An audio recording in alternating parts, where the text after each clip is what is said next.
My parents took me to court because I wouldn't hand over one of my kidneys to the daughter they always placed on a pedestal. That exact sentence was printed across the legal notice taped to my apartment door, like some twisted headline announcing just how little my family valued me.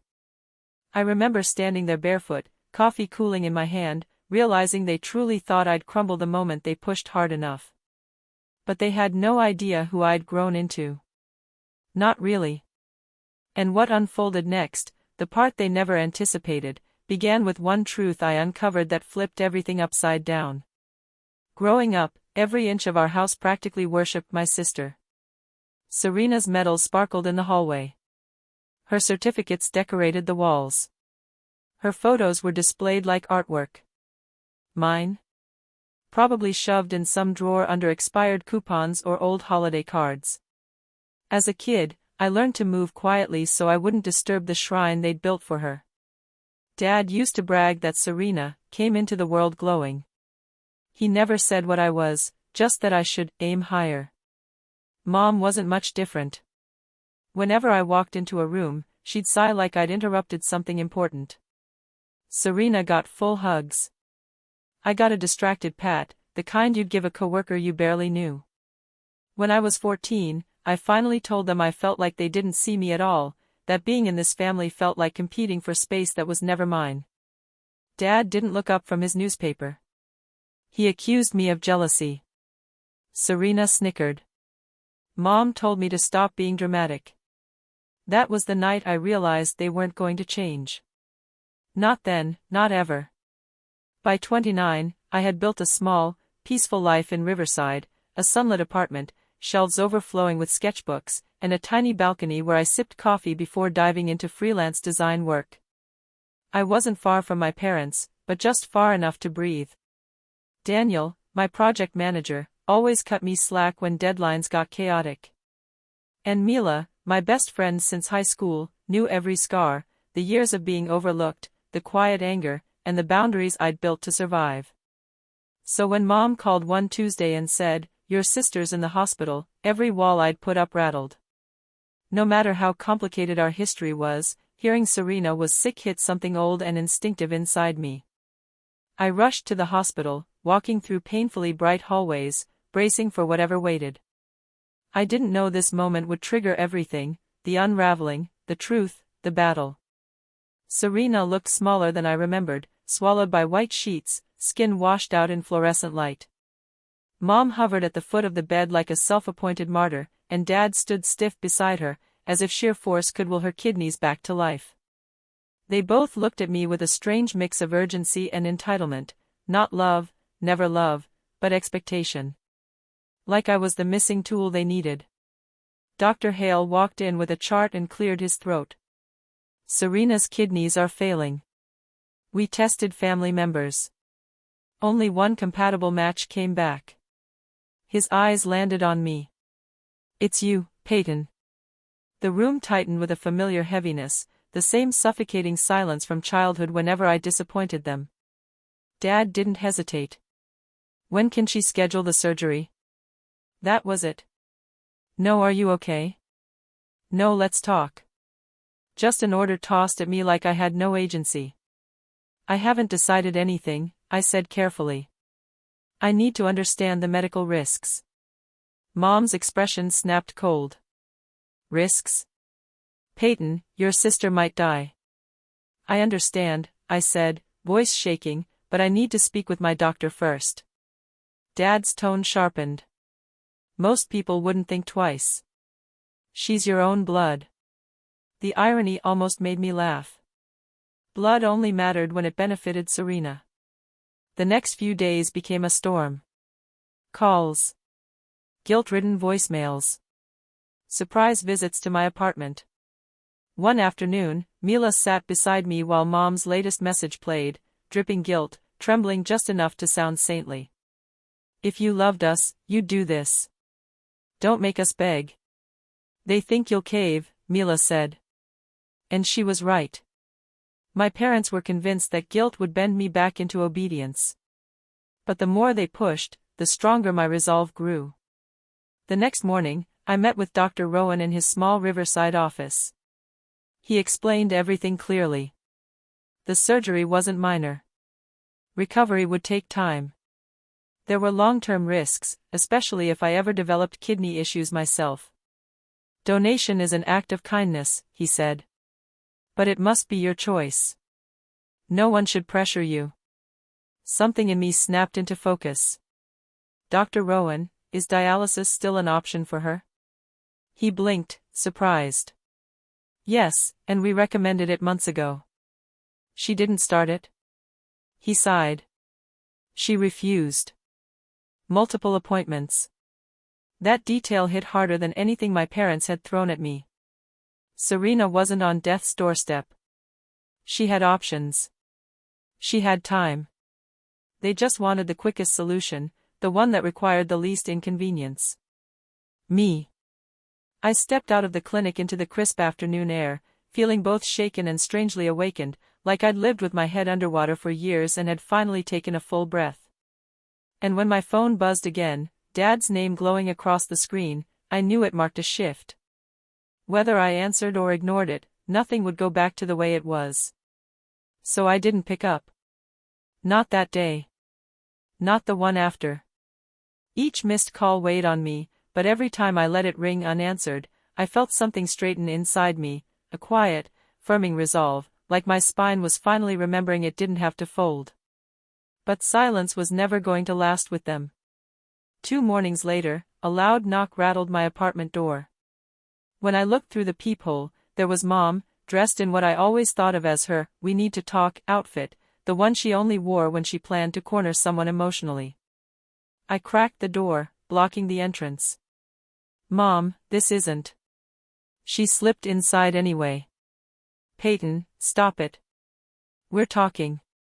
Her eyes swept across my apartment with that familiar mix of judgment and disappointment, as though the very sight of my throw pillows offended her. Then her face softened into that syrupy tone she used whenever she wanted something. "Honey. Serena is running out of options. You're the answer." I steadied my breath. "That's not what Dr. Rowan said. Dialysis is still completely viable." Her expression snapped from gentle to ice. "Dialysis is torture. Why would you force her to suffer when you could solve this instantly?" "Because it's my body," I said, quiet but firm. "I get to choose what happens to it." Her jaw tightened. "You're being unbelievably selfish, Peyton." I almost laughed, actually laughed. For nearly 3 decades, I'd been the opposite. Small. Quiet. Accommodating. If advocating for my health made me selfish, then maybe I'd finally learned how to stand up straight. "I'm not donating," I said. "Not pressured. Not rushed. Not like this." Her voice dropped into a cold, flat register. "If you walk away, don't expect a family to come back to." She slammed the door so hard the picture frame beside it tilted sideways. I stared at the crooked drawing, a beach scene I painted years ago, wondering if there had ever been a version of this family where love came before obligation. That night, curled on Mila's couch with a blanket around my shoulders, I told her everything. She placed a mug of tea in my hands. "They don't see you as a person," she said gently. "Just as a body part they feel entitled to." "They keep saying I'm her only chance," I whispered. But she ignored treatment for months. "She made choices too." Mila nodded. "So what now?" I breathed in slowly. "I think I know what I have to do." The next morning, I went to the hospital alone. Serena was awake, scrolling on her phone. She glanced up, tired eyes sharpening. "So?" she asked. "Are you here to tell me yes?" "No," I said. "I'm here to say I won't do it." Her lips tightened. "You're letting me die." "No," I said softly. "You've been choosing not to fight for yourself." For the first time, I saw something crack in her expression, fear, disbelief, maybe the realization that her expectations no longer ruled me. I left the room. Left the role they'd assigned me. Left the guilt they'd tried to stitch into my skin. 3 days later, the summons arrived. It was shoved under my front door before sunrise, one corner folded where it caught on the rug. I thought it was a delivery slip until I recognized the county seal. My parents were suing me. Emotional distress. Reckless endangerment. All because I refused to give up a piece of my body. I sank onto the floor, numb, listening to the sound of my own breath echo through the quiet apartment. There had always been a thin thread connecting us, fraying, strained, but this was the scissors cutting clean through it. Mila showed up minutes later. She knelt beside me and skimmed the document. "They've completely lost it," she whispered. "This is insane." "They think this will scare me," I said hollowly. "They think this is the final push that will break me." "So what do you want to do?" she asked. I inhaled, slow and steady. "Fight."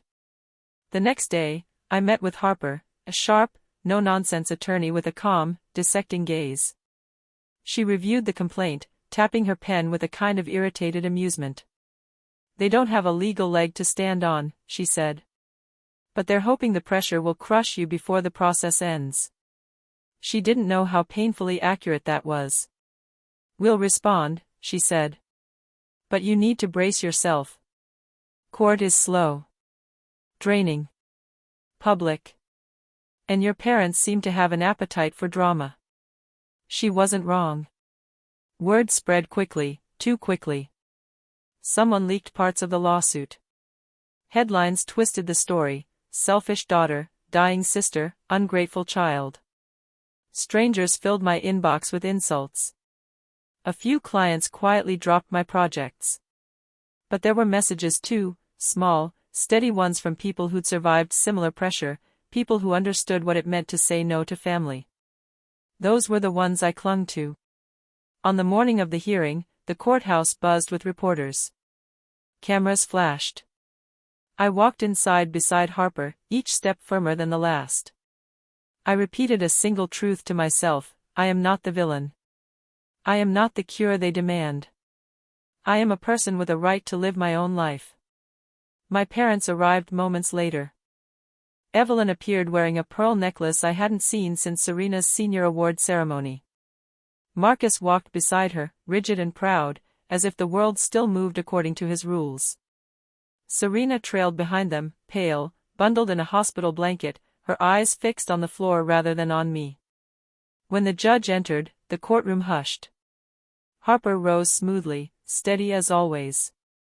"Your Honor," she began, "my client consented only to compatibility testing. At no point did she agree to donate an organ.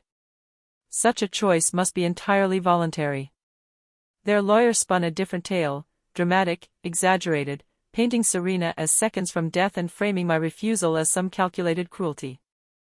Oddly, none of it hurt. Their words felt flimsy, like cardboard props in a play that no longer fooled anyone. Then came the testimony. Dr. Rowan spoke first. He laid out the medical risks in clear, unflinching detail. "A kidney donation is not a casual favor," he said. "It is a major, irreversible surgery with long-term implications for the donor." My parents didn't even blink. They stared straight ahead, jaws clenched. Next came Dr. Hale, Serena's specialist. He shifted uncomfortably as he took the stand. "Serena is ill," he said carefully, "but she does have viable treatment pathways. We recommended dialysis months ago." The room stirred, chairs scraped, someone let out a sharp breath. Harper stepped forward. "Did she begin that treatment?" A heavy pause. "No," he admitted.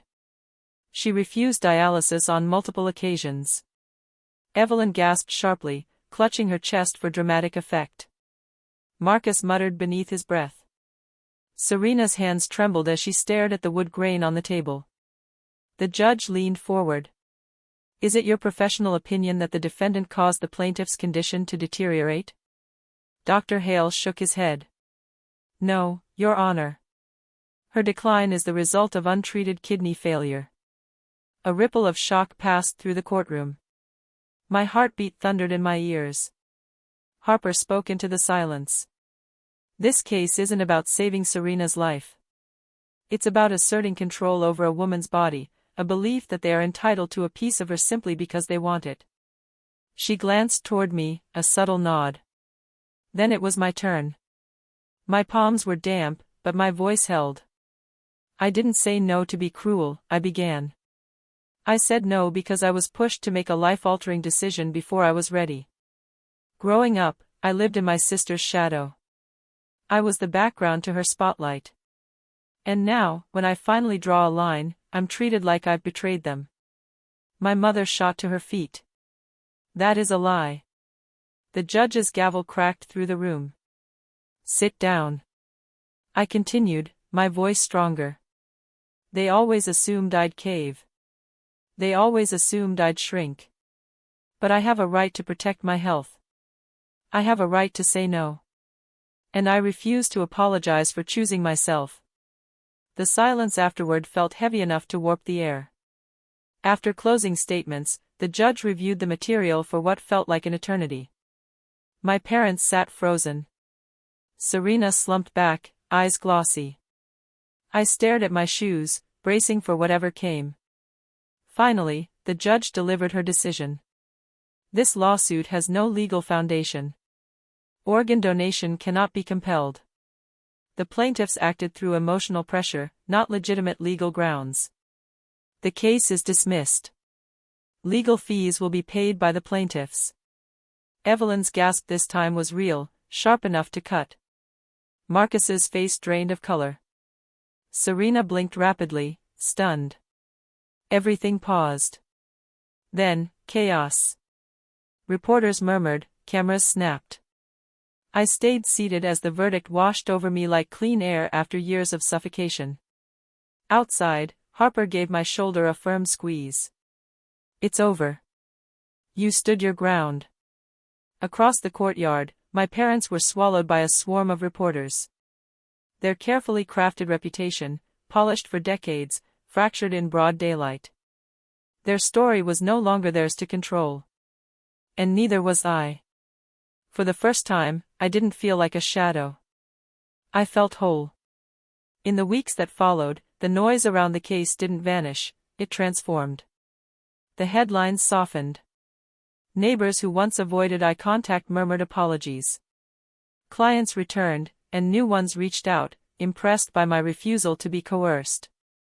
But the biggest shift was the silence from my parents' home.